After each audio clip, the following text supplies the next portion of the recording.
Good morning. It's day one of coronavirus lockdown in South Africa. My name is Rory Steyn. I'm a director of a security company called NSA Global Security Consultants. Before that, I was a police officer in South Africa, primarily in Joburg, for 18 years. And I've been in private security practice with the company that I co-founded for 20 years. So it's with those 38 or 39 years experience that I'd like to, on a daily basis, reflect a little bit on the security implications of lockdown in South Africa. What can we learn? What can we even try to predict? This isn't supposed to be a media news service. That's not my game. My game as a security practitioner is to see how it affects the personal and corporate security of South Africa. My wife is a school teacher.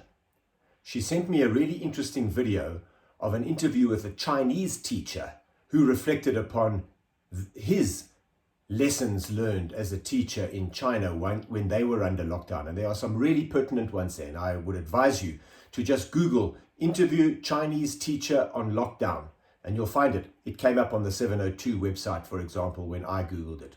I encourage you to watch it. So what have we seen and what are the implications of day one of coronavirus lockdown? Well, we saw that a lot of South Africans are simply not obeying the lockdown. By the way, I think our president showed extraordinary leadership in the way that he has done this, announced it. It's the right thing to do and we should obey. We are seeing people out and about. We're seeing queues outside supermarkets. Now, it's all very well to control the number of people allowed into a pharmacy or a supermarket at a time. But if you've got a queue of hundreds with no social distancing, where people are able to sneeze and cough outside of that establishment, it doesn't really help much. We're seeing people out and about on their bicycles, walking their dogs, on the beach in Durban. Now, if people do not obey these regulations, it could mean that the minister or the president would have no choice but to extend the lockdown.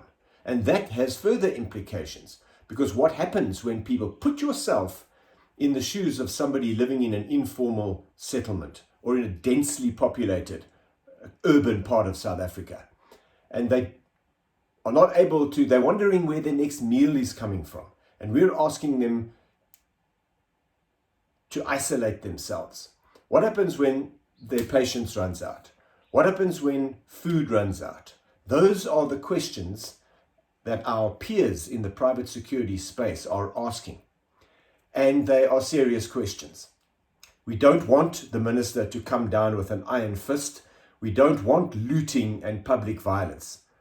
So it's better if we obey the 21-day period now. Take a deep breath, South Africa. Take some time out to move away from where you're working at home. Find some personal time. Find some time to exercise indoors. Find a time to read a book, to perhaps do a puzzle, and spend some time with your loved ones. Stay safe. Obey the rules. See you tomorrow.